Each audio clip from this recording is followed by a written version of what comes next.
Cord had perfected the art of making silence loud. Every pause vibrated with layered protocols, translated etiquette. The mission parameters are locked. We proceed as planned. Precision is critical. No deviations. The translation field shimmered across the The vaulted readings chamber, confirm it. projecting We must holographic act now. subtitles in The 12 projections are languages, each unstable. color-coded Then we by adapt. rank. Deploy Blue the for the High contingencies. Council, gold for the Queen, The alignment a is murky near. gray We green must for be everyone ready. else who We mattered are just ready, enough my to leader. speak, but Then not rise. enough to be The heard. time has come. Silas Varn stood where he Envoy, always we stood. gather to unite 17 our meters worlds. from the eastern We pillar. are ready, leader. 4 meters left Then of the let us secondary proceed. security node. Exactly where no one's attention naturally landed.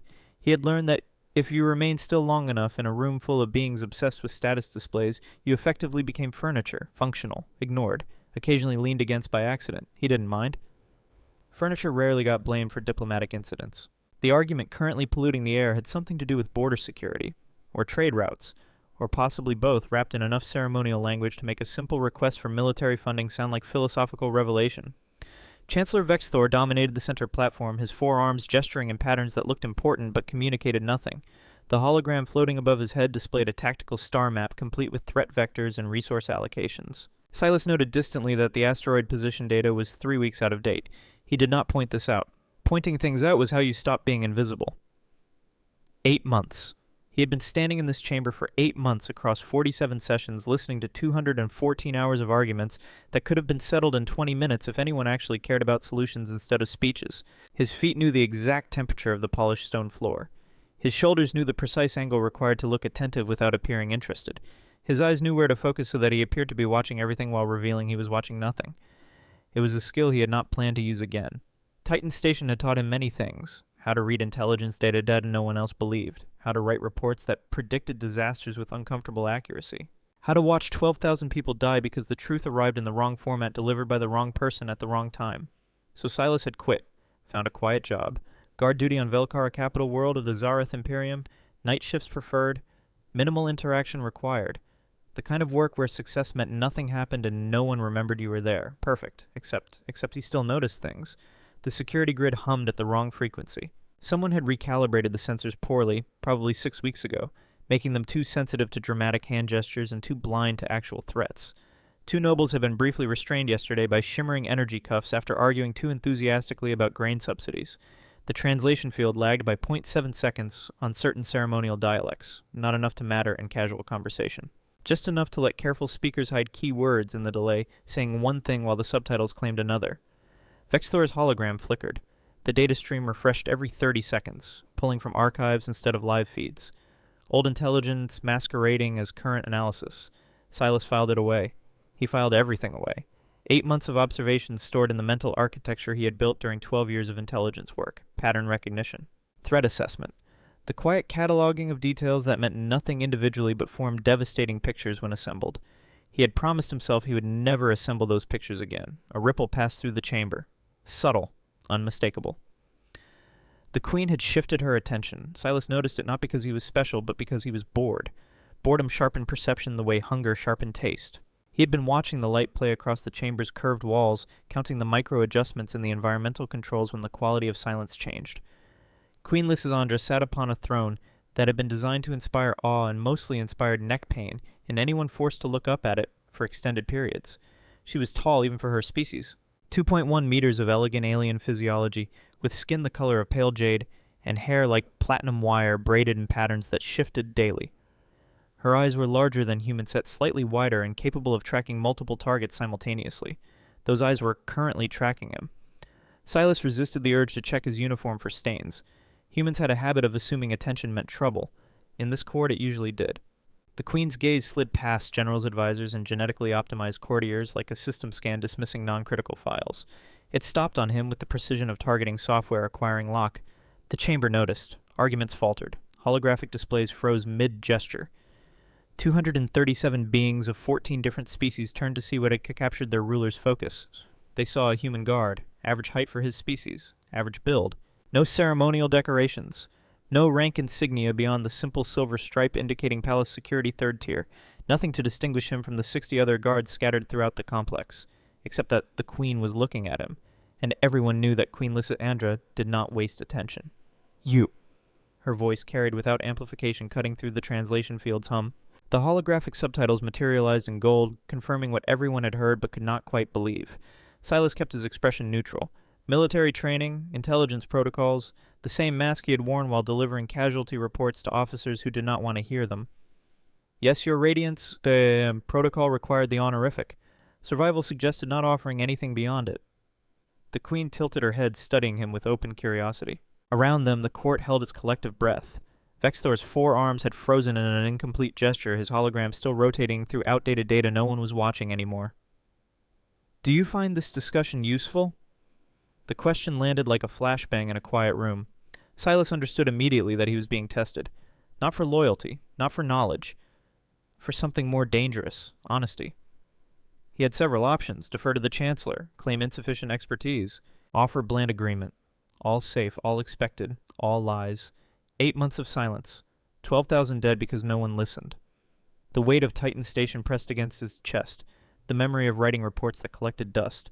The faces of colonists he had never met but had tried to save with words no one read. He had promised himself never again.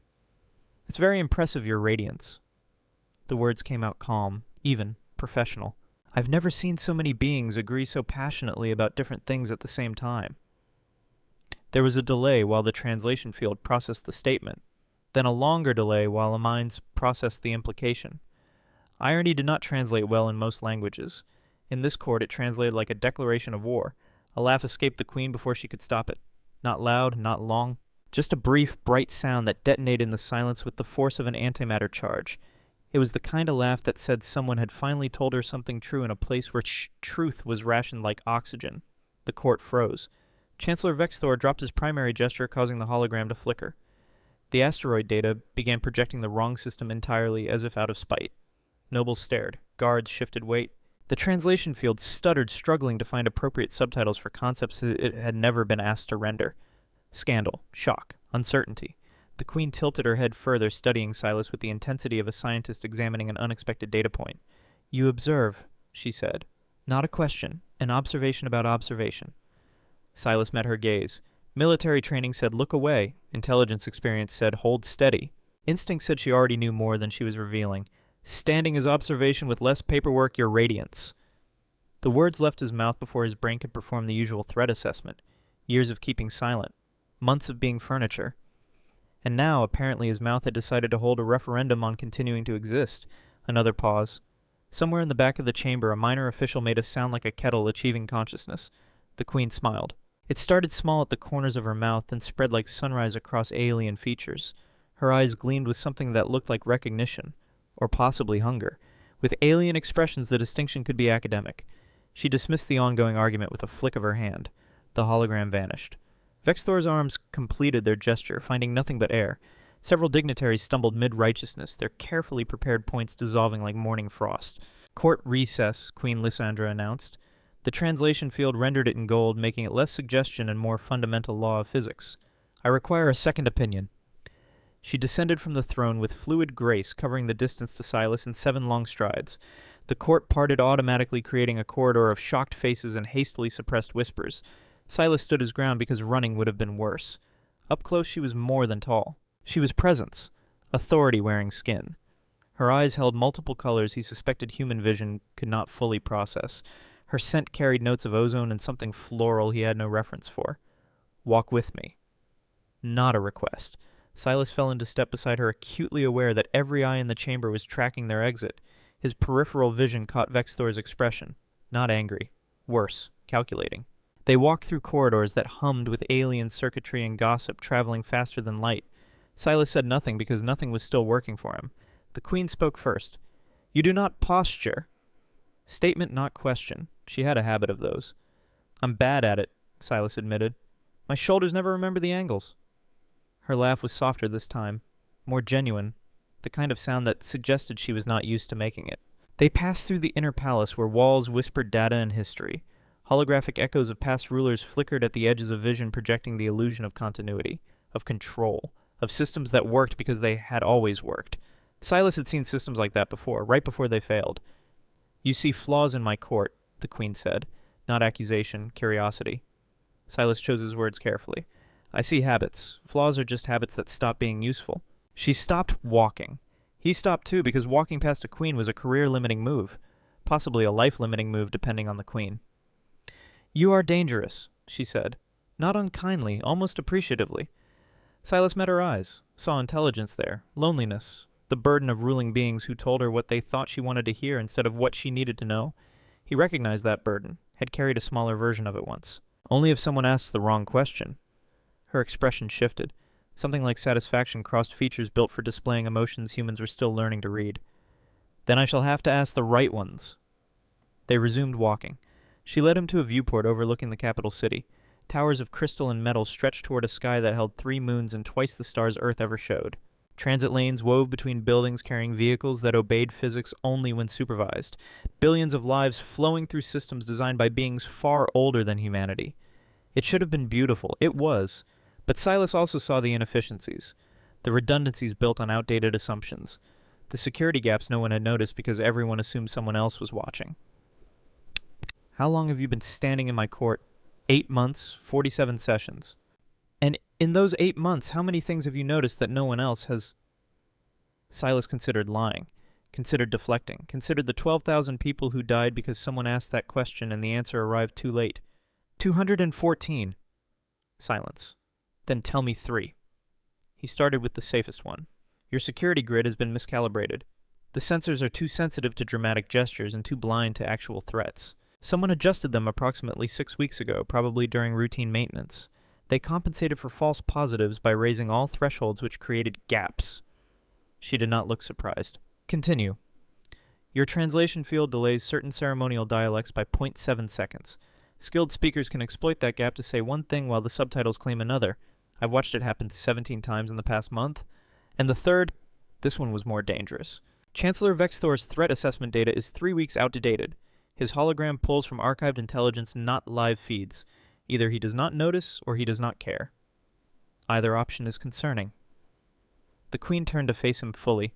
You learned this in 8 months of standing quietly. Standing is very educational. People forget you can hear when they assume you are not listening. Something flickered in her eyes. Not anger, something sharper, more focused. What else did you do before you became furniture in my court? The question hit like precision fire. Silas had prepared for many contingencies during his 8 months of invisible service. Background checks, security reviews, the standard paranoia that came with guarding beings who measured their lifespans in centuries instead of decades. He had not prepared for direct interrogation by someone who actually wanted answers. Intelligence analysis, Earth Defense Force, 12 years. Why did you stop Titan Station? Alarms that no one heard, reports that no one read, 12,000 people who trusted the system to protect them and died when the system valued procedure over truth. I learned that being right does not matter if no one is listening. The Queen studied him for a long moment. Around them the palace hummed with life, power, the machinery of an empire that had lasted 3,000 years and assumed it would last 3,000 more. And now you listen, she said quietly, instead of speaking. Yes. That is a waste. Silas almost smiled. Respectfully, I was told the opposite quite emphatically. She did smile. Then they were fools. She moved to the viewport, hands clasped behind her back in a posture that suggested she had learned to carry weight that never rested. I have ruled for 40 years, she said. 40 years of beings who tell me what they think I wish to hear. In this day. Advisors who polish threats until they sound like opportunities. Generals who promise victory while planning retreat.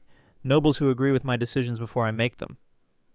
Her reflection in the transparent surface looked tired, older than her years despite alien physiology that aged differently than human. Do you know what that creates? Echo chambers, systems that fail because no one is watching the data that contradicts the narrative. Yes, the word carried weight, confirmation. Relief, the sound of someone finding an ally in an unexpected place. She turned back to him. I want you to continue observing, but I also want you to report what you observe. Warning bells, red flags, every instinct that had kept him alive through 12 years of intelligence work and 8 months of determined invisibility screamed to decline politely and retreat to his comfortable irrelevance. I am not qualified. You are the only one who is qualified, she interrupted, because you are the only one who has been watching without agenda, without ambition, without the need to shape truth into something that advances your position. She stepped closer. Not threatening, almost pleading. I do not need more advisors who tell me what they think I want to hear. I need someone who tells me what I need to know. Silas looked at her, really looked. Saw the loneliness that came with absolute power and no honest counsel. Saw the weight of billions of lives resting on decisions made with incomplete information. Saw the same exhaustion he had felt writing his last report at Titan Station, knowing it would be ignored, knowing people would die, knowing the system did not care. She was asking him to care, to notice, to speak. All the things he had promised himself he would never do again. This will make enemies. I am aware. Chancellor Vexthor will not appreciate scrutiny. I expect he will not. The court will resist change. The court resists everything. That is what courts do. Silas weighed his options. Safety, invisibility, the quiet comfort of standing in corners and watching other people make a mistake. Against. The faces he still saw when he closed his eyes, the reports gathering dust in archives, the promise he had made to himself that if he ever had another chance to speak truth to power, he would not waste it being careful. I will need access to security logs. Transit records, communication intercepts. The Queen smiled. Done. And I remain a guard. No official title, no formal authority. Why, because the moment I have status, people start performing for me instead of ignoring me. I need them to keep ignoring me. Understanding lit her features. You wish to remain invisible. I wish to remain useful. In my experience, the two are often the same. She extended her hand, a human gesture barred from diplomatic protocols. The fact that she offered it first was significant. The fact that he accepted it was more significant. Then we have an arrangement. You watch, you report, and I listen. Yes, your radiance. They walked back through corridors that felt different now, less like a maze designed to intimidate and more like a system waiting to be understood. Nobles bowed as the Queen passed their eyes, sliding past Silas with practiced invisibility. Perfect. Let them keep ignoring him. Let them keep speaking freely within earshot of furniture. Let them continue making the same mistakes they had been making for decades, assuming no one noticed, assuming no one cared. Silas noticed. Silas cared. And now for the first time in 8 months, Silas had someone who would listen. When they reached the main chamber, the Queen returned to her throne with the same fluid grace she had descended with. The court reassembled quickly, nobles and advisors resuming positions with practiced efficiency. Silas returned to his post. 17 meters from the eastern pillar, 4 meters left of the secondary security node. Exactly where no one's attention naturally landed. Except now, when he met the Queen's eyes across the chamber, there was acknowledgement there. Recognition. Partnership. The session resumed. Vexthor launched into another presentation hologram, spinning through data that Silas now had permission to verify. Nobles postured. Advisors advised. The translation field hummed its color-coded lies. Everything looked the same. Nothing was. Somewhere in the depths of the palace systems, an alert chimed softly. Security protocols registering an access request. Guard designation Varnus Level 3 clearance expanding to Level 7. Transit records, communication logs. Intelligence archives. Tools for someone who knew how to use them. As Silas left the chamber that evening, he noticed something else. The security sensors tracking him had changed their pattern. Subtle. Deliberate. The kind of adjustment that happened when someone decided furniture had become worth watching. Vexthor, it seemed, had also noticed the Queen's attention. The game had begun. And Silas understood that invisibility once lost could not be easily regained. In the 3 days since their private arrangement, Silas had attended 2 more sessions. Each time the Queen's questions grew bolder. Each time his answers left the court more unsettled. Vexthor's presentations faced scrutiny they had not encountered in 70 years. Data was verified. Assumptions were challenged. The comfortable rhythm of unquestioned authority had developed an uncomfortable stutter. But tonight was different. Tonight Silas had barely slept. The security logs alone contained 14 months of data cross-referenced against 6 different monitoring systems, each with its own protocols and blind spots. Communication intercepts stretched back 2 years. Transit records covered the entire palace complex and 3 orbital stations. Somewhere in that ocean of information patterns were forming. Silas sat in his quarters at 0300 watching holographic data streams paint the walls with evidence of things people assumed no one was watching. Supply requisitions that did not match inventory. Encrypted communications routed through civilian channels. Financial transfers buried in budget amendments too boring for anyone to read. And at the center of it all, like a spider in a very expensive web chancellor, Vexthor. Nothing illegal, not quite. Just 1,000 small inconsistencies that meant nothing individually but formed a picture when assembled by someone who knew how to look. The kind of picture that got people killed if they looked too closely. Silas closed the files as dawn broke over Velkara. The 3 moons set in sequence replaced by a star that burned slightly bluer than Earth's sun. He had 6 hours before the session began. Time enough to shower, eat, prepare himself for what was coming. Because the Queen had made it clear during their last conversation. She intended to ask his opinion. Publicly. In front of the entire court. And Silas understood that this was not about gaining his insight. It was about establishing that she would listen to anyone who told her truth, regardless of rank or species, or the furious objections of beings who had enjoyed 3 centuries of speaking without being questioned. It was a declaration of war wrapped in a simple question.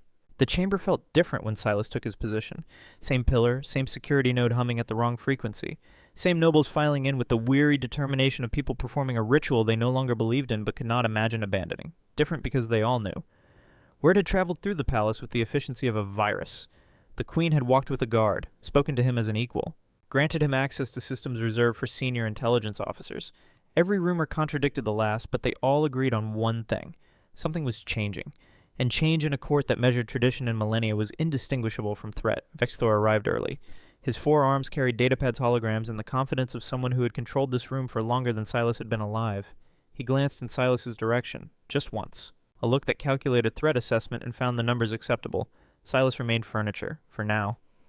The Queen entered precisely on time, which several nobles noted with poorly concealed unease.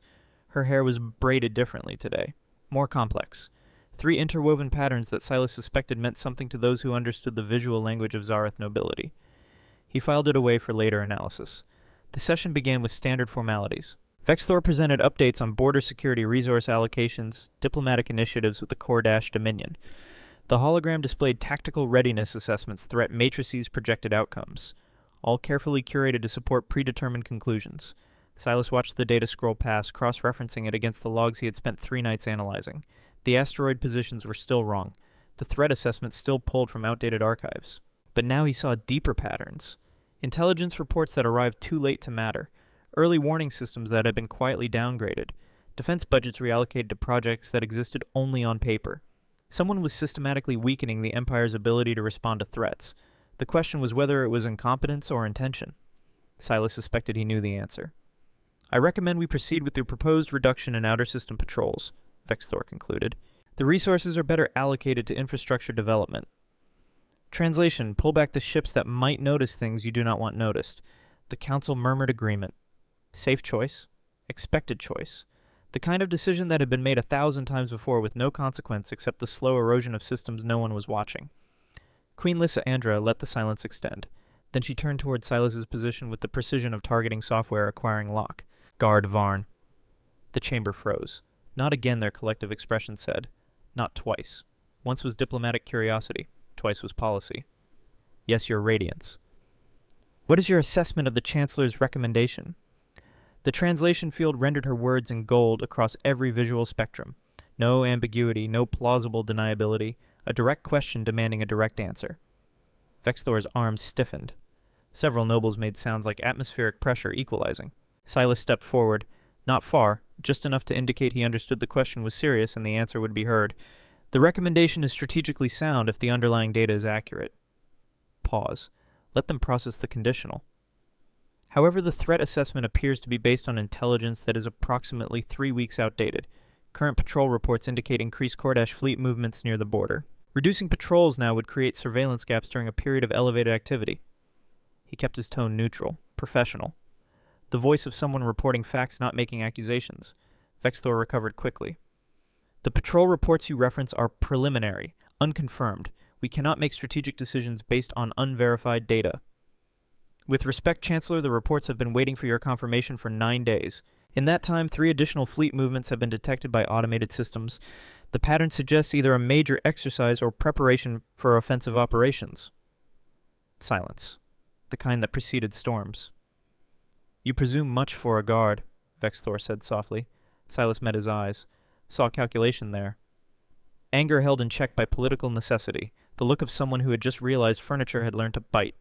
I presume nothing, Chancellor. I report what the data shows. The Queen raised a hand before the exchange could escalate. Chancellor, verify the current patrol reports. If Guard Varn's assessment is correct, we will need to reconsider our deployment strategy. It was not a request. Vexthor bowed. Perfect form, perfect deference, perfect concealment of the fury that flickered behind eyes that had seen 3 human lifespans come and go. Of course. The session continued, but the atmosphere had shifted. Nobles whispered behind privacy fields. Advisors exchanged glances that required no translation, and Silas returned to his post aware that he had just crossed a line that could not be uncrossed. He was no longer invisible. The walks began that evening. Queen Lysandra summoned him to the private gardens where environmental controls maintained Earth-compatible atmosphere and gravity for the handful of human staff who worked in the palace. Trees that had been imported at ridiculous expense swayed in artificial wind. Water flowed through channels carved to mathematical perfection. It should have felt natural. It felt like a very expensive cage. "You made an enemy today," she said without preamble. They walked side by side, her height forcing Silas to look up slightly. Alien physiology, alien mannerisms, but the loneliness in her voice was entirely recognizable. "I made an enemy the moment you asked my opinion." "You could have deflected, agreed with him, protected yourself."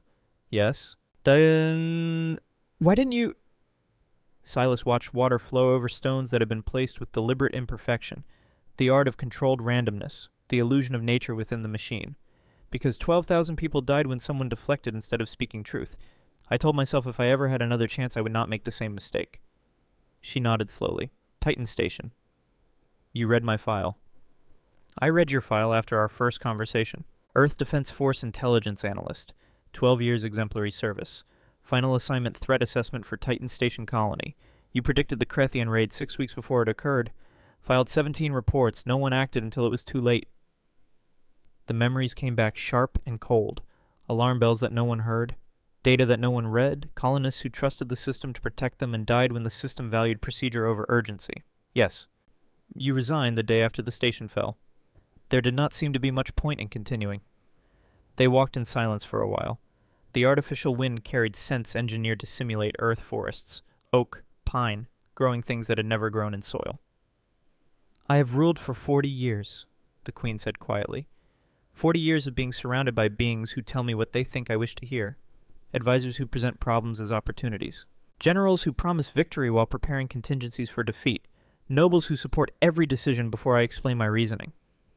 She stopped beside a fountain that recycled the same water in perpetual circles. "Do you know what that creates? Isolation. The illusion of control masking the reality of blindness." "Yes." The word carried weight, recognition, relief. "I inherited an empire that had perfected the art of comfortable lies. Systems designed to preserve stability at the cost of truth.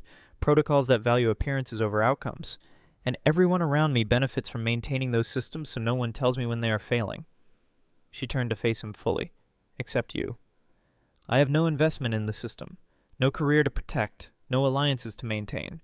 I am a human guard and in an alien court valuable only because I am irrelevant. You are the least irrelevant person in that chamber." "Dim?" Silas almost smiled. "Most would disagree. Most are fools."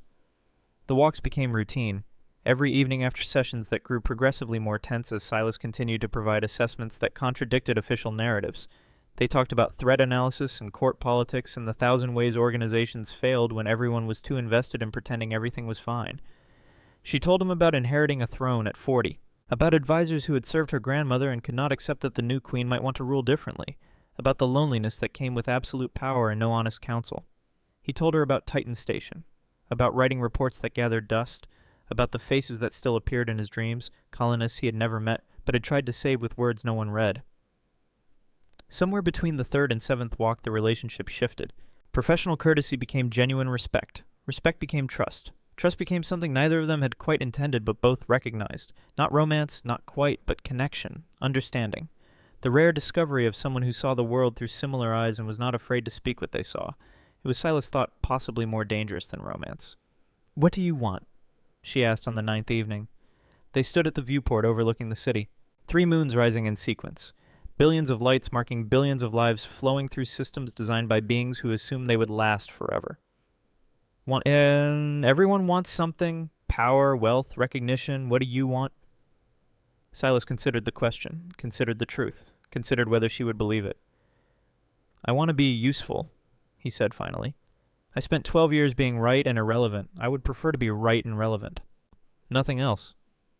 A decent cup of coffee. Human coffee. The synthesizers never get it quite right." She laughed. Soft, genuine. The sound of someone remembering how. "I will see what I can do." The next morning a package arrived at his quarters. Inside coffee beans from Earth, real beans, expensive beyond reason, and a note in precise alien script. Utility has its rewards. L. Silas made coffee that actually tasted like coffee, and thought about the fact that the queen of a 47-system empire had taken time to source an agricultural product from a planet 8 months away by courier. And then he went back to the security logs because utility required results, not sentiment. The data told a story. Vexthor had been chancellor for 70 years. 70 years of careful accumulation. Not wealth, exactly, The Tsareth nobility measured value differently than humans. But influence, access, the slow construction of a network that made him indispensable.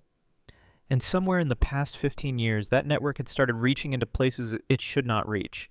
Encrypted communications with Kordash diplomatic channels, financial transfers to shell corporations that existed only in legal filing systems, arms procurement through intermediaries whose ownership chains dissolved into bureaucratic fog. Not treason, not quite, just business. The kind conducted by beings who understood that war was profitable if you controlled the supply chains and knew when the fighting would start.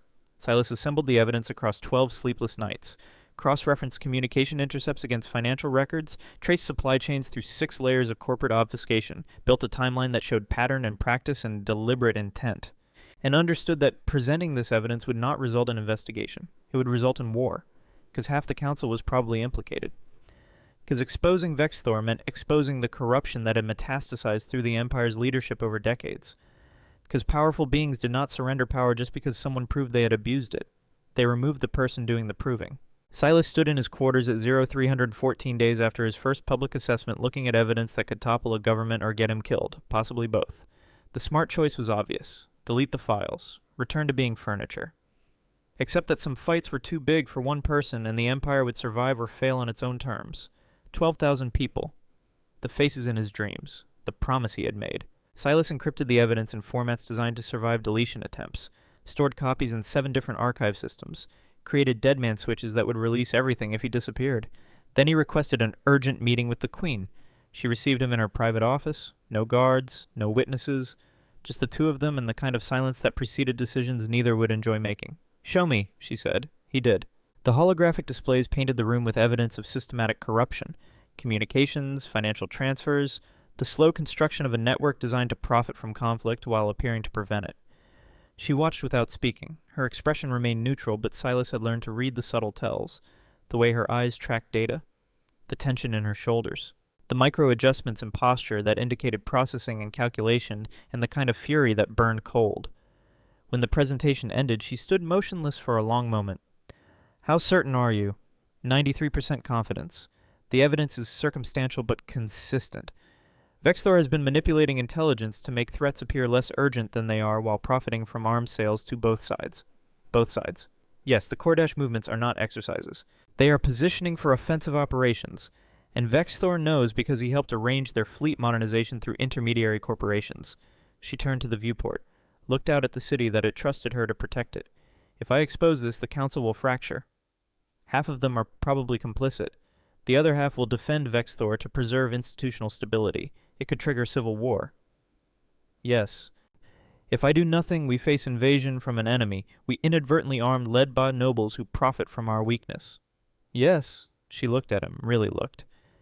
And Silas saw the weight of impossible choices pressing down on someone who had never asked for absolute power but could not abandon it without catastrophic consequences.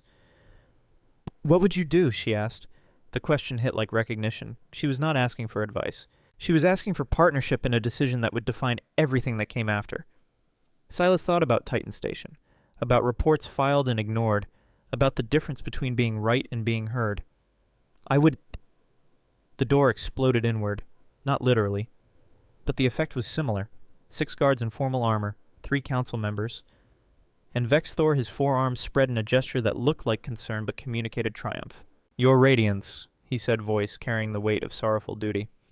"I regret to inform you that Guard Varn has been accessing classified systems without authorization. We have evidence of data theft and transmission to foreign intelligence services." The Queen's expression did not change. "That is a serious accusation." "Yes, which is why I brought witnesses and evidence." A hologram materialized. Silas's access logs, his communication intercepts, his file transfers, all accurate, all damning, all missing the context that explained why. "Guard Varn was accessing those systems under my authority," the Queen said calmly. "With respect, there is no record of such authorization, and the communication intercepts show encrypted transmissions to Kordash diplomatic channels." Silas felt the trap close. Sophisticated, multi-layered, the kind of operation you ran when you had 70 years of experience and unlimited resources. Vexthor had known, had been watching, had prepared countermeasures, and now Silas stood in a room with armed guards accused of treason, with evidence that looked conclusive to anyone who did not know the full context.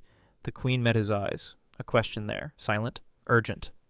Trust me, Silas had spent 8 months learning to read her expressions.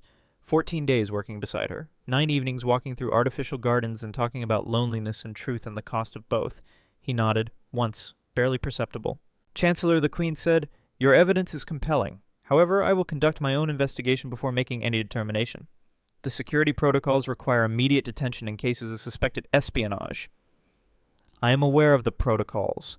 I am also aware that I am Queen, and the protocols serve me and be not the reverse." Tension crystallized. Guards shifted. Council members exchanged glances. Vexthor's arms adjusted in minute increments. "As you wish. But I must formally note my objection. For the record and the safety of the realm." "Your objection is noted." She dismissed them with a gesture that left no room for argument. They filed out Vexthor last, his expression carrying the smug certainty of someone who had just won a tactical victory and knew strategic victory would follow. When the door closed, the Queen turned to Silas. "He will force a council vote. Demand your arrest. Paint this as my judgment being compromised by association with a human spy." "Yes. If I protect you, I lose council support. If I sacrifice you, I lose the only person telling me truth." "Yes." She smiled, thin, cold, the expression of someone who had just remembered she was Queen for reasons beyond ceremonial tradition. "Then I suppose we will have to prove him wrong." "How?" "By doing what you do best, guard Varn. By watching, by listening. By finding the truth that everyone else is too invested in hiding." She moved to her desk, pulling up communication arrays and security protocols. "You have 48 hours before the council votes. Find me the evidence that cannot be dismissed. Prove that Vexthor is the traitor, not you, and do it while half the palace guard is watching for any excuse to arrest you." Silas nodded. "And Silas?" First time she had used his name without the rank. "Yeah, do not get killed. I have become accustomed to honest counsel." He almost smiled. "I will endeavor to survive." 48 hours. The clock started counting down the moment he left her office. 48 hours. Silas had operated on worse timelines. Titan Station had given him 6 days' warning before the Krathian raid. He had spent 5 of those days fighting bureaucracy and 1 day watching the inevitable unfold from 8 light-years away. This time would be different. This time someone was listening. He started where intelligence work always started, with the people nobody noticed. The palace employed 462 support staff. Maintenance workers who kept environmental systems running, technicians who calibrated holographic displays, translators who rendered 15 languages into coherent meaning, cleaners who moved through rooms like ghosts invisible to everyone who mattered, which meant they saw everything. Silas found the first one in a maintenance corridor at 0400, a Shen technician named Tovek calibrating sensor arrays that monitored atmospheric composition. 3 eyes, 4 arms, and the kind of exhaustion that came from working third shift for 20 years while nobles slept in climate-controlled luxury. "Guard Varn," Tovek acknowledged without looking up. "You are either lost or desperate. Judging by the hour, I would estimate desperate." "How long have you been listening to Chancellor Vexthor's private communications?" The calibration tool froze. All 3 eyes tracked to Silas with the focus of targeting systems achieving lock. "I have no idea what you mean." "You maintain the environmental sensors in the Chancellor's office. The same sensors that double as audio surveillance ostensibly for security purposes. 12 weeks ago you filed a maintenance report about interference in the feed. The interference corresponds exactly to encrypted communication bursts." Silence, the kind that preceded either cooperation or violence. "You could report that," Tovek said carefully. "I could, or you could tell me what you heard, because in 36 hours the council votes on whether to arrest me for treason, and I suspect what you heard might explain why the Chancellor wants me silenced." Tovek set down the calibration tool, pulled a data chip from a tool harness that looked designed for equipment but served equally well for secrets. "I kept copies," the technician said, "because maintenance workers are trained to document everything, and because I have been listening to powerful beings for 20 years and learned that sometimes the truth matters more than protocol." The chip contained 47 hours of audio, communications between Vexthor and contacts whose identities were carefully obscured, discussions of fleet movements and arms shipments and profit margins calculated in billions while speaking of defense budgets in millions. "Why didn't you report this?" Silas asked. Tovek's laugh was bitter. "To who the council half of them are on those recordings. Security they report to the Chancellor, the Queen—" 3 eyes met his. "No one asks maintenance workers for intelligence assessments." "I'm asking." "Yes, you are, which is why I am giving you what I have. Because someone should ask. Someone should listen. And you are the first guard in 8 months who looked at me like I might have something worth hearing." Silas found 6 more in the next 12 hours. A translator who had noticed discrepancies between what Vexthor said in council sessions and what appeared in official transcripts. a supply clerk who tracked requisitions that disappeared into bureaucratic voids, a cleaning worker who had photographed documents left carelessly visible on desks that should have been secured. The invisible people. The ones who moved through the palace like furniture ignored by beings who assumed observation required status and intelligence required rank. They had been watching. Recording. Waiting for someone to ask the right questions. Silas assembled their evidence like puzzle pieces. Audio intercepts, financial records, supply manifests. Communications between Vexthor and Kordash intermediaries that painted a picture of systematic manipulation spanning 15 years. But it was not enough. Not to overcome a council vote. Not to prove treason beyond political spin. Not to prevent Vexthor from painting this as the paranoid accusations of a disgraced human trying to avoid justice. He needed something definitive. Something that could not be dismissed. The answer came from the last place he expected. Ambassador Curzon requested a meeting at hour 28. The request came through unofficial channels encrypted with protocols that suggested someone who understood operational security and did not trust official systems. They met in the public gardens. Neutral ground, open space where surveillance was difficult and assassination was discouraged by the presence of civilians enjoying engineered nature. She was tall even for Zareth nobility. Gray skin marked with ceremonial scars that indicated diplomatic service spanning decades. Her eyes carried the weight of someone who had seen empires rise and fall and understood that history was rarely kind to those who chose the wrong side. God Vaughn, she said without preamble, you have become dangerously interesting. Ambassador, I am going to tell you something that will either save your life or end mine, possibly both. Silas waited. I am not who I claim to be, Curzon said quietly. My credentials are legitimate. My service record is real, but my loyalty has always been questionable. Kordash intelligence. Not a question. Confirmation. She smiled without humor. You are as observant as reported. Yes. I was sent 20 years ago to monitor Zareth political stability and report on potential vulnerabilities. Deep cover, long-term assignment. The kind of operation you run when you are willing to invest decades for strategic advantage. And now you are telling me this because I spent 20 years watching an empire eat itself from within. Because Vexthor's corruption is not a Zareth problem, it is everyone's problem. Because he's been selling weapons to Kordash military contractors while manipulating your defense posture to ensure those weapons will be maximally effective. She pulled a data crystal from diplomatic robes designed to conceal many things. This contains every communication between Vexthor and Kordash intermediaries for the past 5 years. Financial transfers, arms shipments, intelligence sharing, everything you need to prove he has been profiting from both sides while engineering a conflict that will kill millions. Then, why give this to me? Because I have spent 2 decades lying professionally and discovered I am not as good at it as I thought. Because your queen asked you the one honest question and you gave her one honest answer and reminded me that integrity is supposed to mean something. Her expression shifted. Something like shame crossed features built for diplomatic neutrality. And because Kordash Command just sent new orders, the fleet is not conducting exercises. They are positioning for invasion. 72 hours from now, they will demand Vexthor be handed over for war crimes, or they will commence orbital bombardment. The world tilted. War crimes. The weapons he sold were used against Kordash civilian targets by rebel groups he helped fund. 12,000 dead in coordinated attacks across 4 colonies. My government wants justice. Your chancellor wanted profit. And now both empires are careening toward a war that serves no one except arms dealers and the beings who bet on body counts. Silas took the crystal, felt the weight of evidence that could prevent war or trigger it depending on how it was deployed. This makes you a traitor to Kordash. Yes. They will execute you when they discover what you have done. Yes. Why? Curzon looked at him with eyes that had seen too much and chosen to see more anyway. Because you stood in a room full of beings who had every reason to ignore you and told them truth anyway. Because your queen listened when she could have dismissed you. Because I have spent 20 years facilitating lies and would like to do something honest before I die. She turned to leave, then paused. The council votes in 20 hours. Whatever you are planning, do it before then.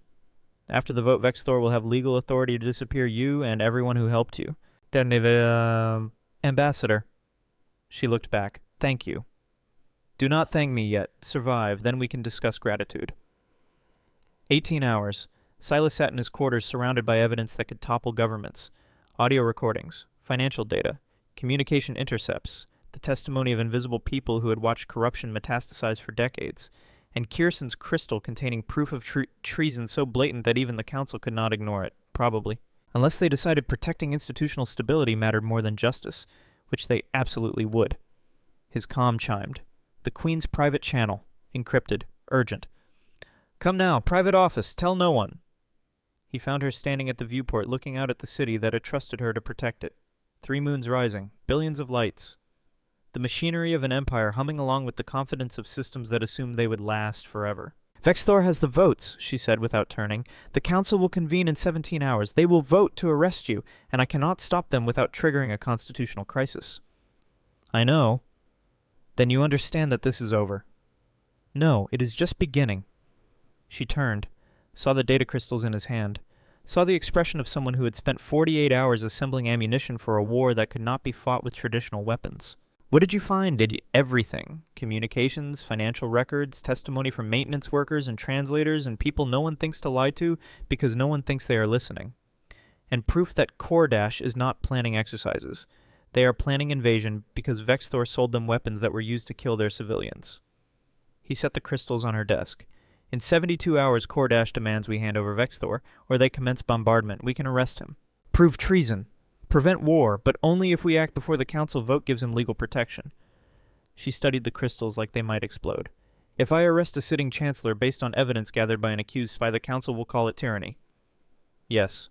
Half of them are probably implicated. They will fight to protect him because exposing Vexthor exposes themselves. Yes. We could trigger civil war, or prevent an invasion that kills billions. Silence. The kind that preceded decisions that changed everything. What do you recommend? Silas had spent 18 hours thinking about this, about Titan Station, about reports that went unread, about the difference between being right and being heard. We go public. Broadcast everything to all 47 systems simultaneously. Let the people see what their leaders have been doing. Make it impossible to suppress. Force the council to choose between justice and complicity in front of an audience that will remember. That is not how government works. No, it is how revolution works. She looked at him. Really looked. And Silas saw the moment she made the choice, saw the weight of traditional authority lifting, saw the queen who had ruled for 40 years by careful compromise deciding that some things mattered more than stability. How long do we have? 16 hours before the vote. 72 before invasion.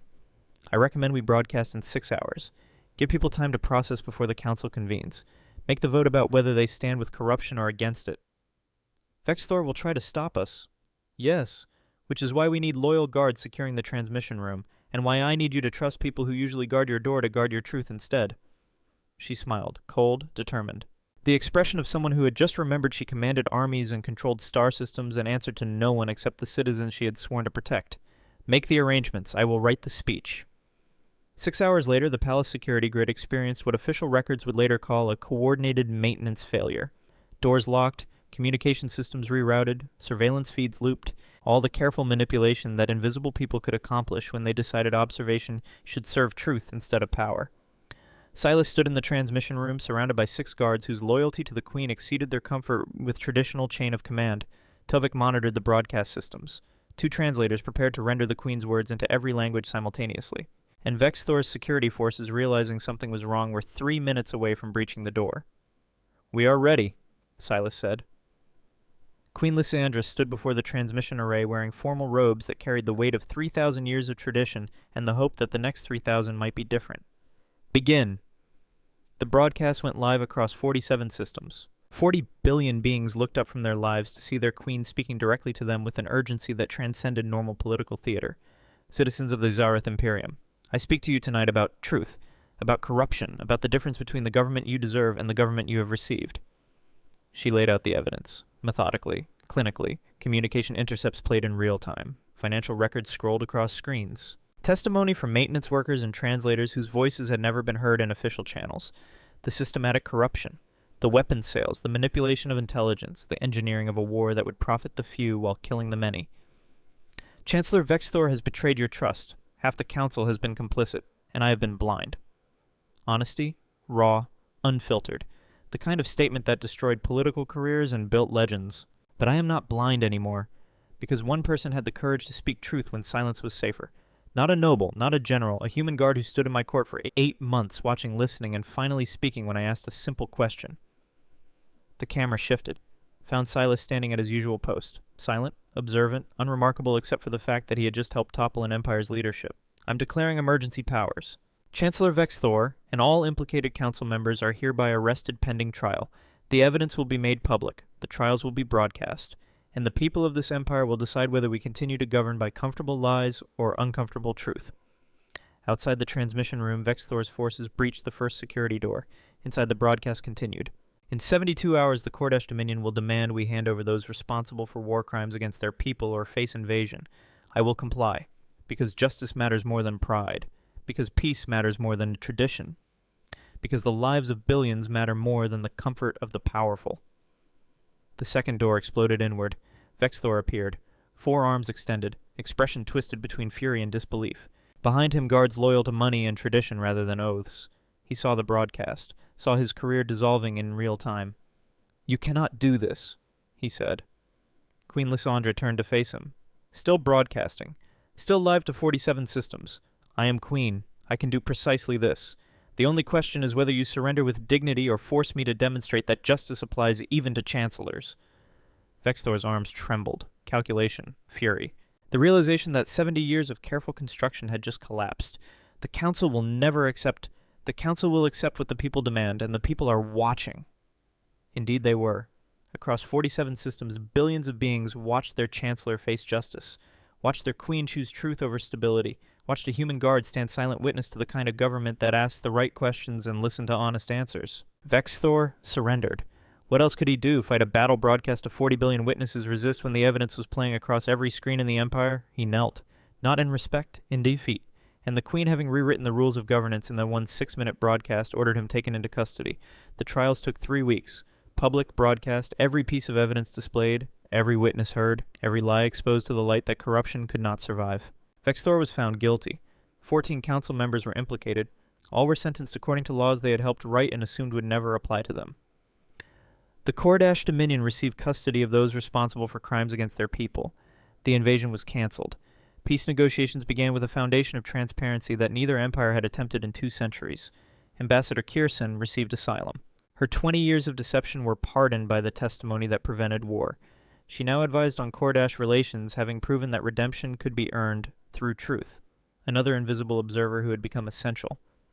And Silas Varn was offered a position, Minister of Truth, advisor to the Crown, any title that would recognize his contribution to saving an empire from itself. He declined. With respect, titles make people perform for you instead of ignore you, and I am most useful when people forget I am watching. The Queen understood. She had learned to understand his silences as well as his words. Then what will you do? Return to my post, but with your permission I would like to formalize something. Go on. The Observer Corps, training for guards, maintenance workers, translators, anyone who moves through the palace unseen, teaching them that observation is valuable, that speaking truth matters, that invisible people see things that powerful people miss. She smiled, the expression of someone who had learned that revolution sometimes came from the least expected places. Approved, with the understanding that you will report what they observe. Yes. 3 months later, Silas stood at his usual post, 17 meters from the eastern pillar, 4 meters left of the secondary security node, exactly where no one's attention naturally landed. Except now, when nobles spoke carelessly within earshot, they occasionally glanced his way, remembered that furniture might be listening, chose their words more carefully. The court had learned to fear silence, to respect observation, to understand that power without accountability was just corruption waiting for someone to notice. Queen Lysandra entered for the morning session, caught his eye across the chamber, a brief nod. Acknowledgement between partners who had built something worth protecting. The session began. Debates, proposals, the usual machinery of government, but different now, more careful, more honest, more aware that someone was watching and someone was listening, and the invisible had become impossible to ignore. Midway through, an alert chimed. Soft, almost inaudible. Security grid detecting anomaly. Outer system sensors reporting unexpected fleet movement. Patterns consistent with either major exercise or hostile positioning. Silas noted it. Cross-referenced against expected traffic, found discrepancies, and raised his hand. The chamber fell silent, because when the silent guard spoke, people had learned to listen. Alert, outer system, unknown fleet, recommend immediate analysis. No panic, no drama. Just observation delivered with the calm certainty of someone who had learned that truth spoken clearly was more powerful than lies told beautifully. The Queen nodded. Begin analysis. Full transparency protocols. The system had changed. Not perfectly, not completely, but enough that when threats emerged, they were noticed. When truth was spoken, it was heard. When the invisible observed something important, someone listened. Silas returned to his post as analysts scrambled to assess the new threat, stood silent, watching, listening, exactly where he belonged. The pillar beside him hummed with the same frequency it always had. Environmental controls maintained precise atmospheric composition. The translation field rendered urgent analysis into 12 languages. And somewhere in the palace depths, the observer corps monitored systems that powerful people assumed no one was watching. Because Silas Varn had learned something at Titan Station that he had spent 8 months trying to forget and 3 months proving true. Being right did not matter if no one was listening. But if you stood still long enough, spoke truth clearly enough, and refused to be silenced when it mattered most, eventually someone would ask the right question. And when they did, you had better have the right answer ready. The session continued. The threat was analyzed. The Empire adapted. And the silent sentinel stood watch, no longer invisible, no longer ignored, and finally, after everything, exactly where he needed to be.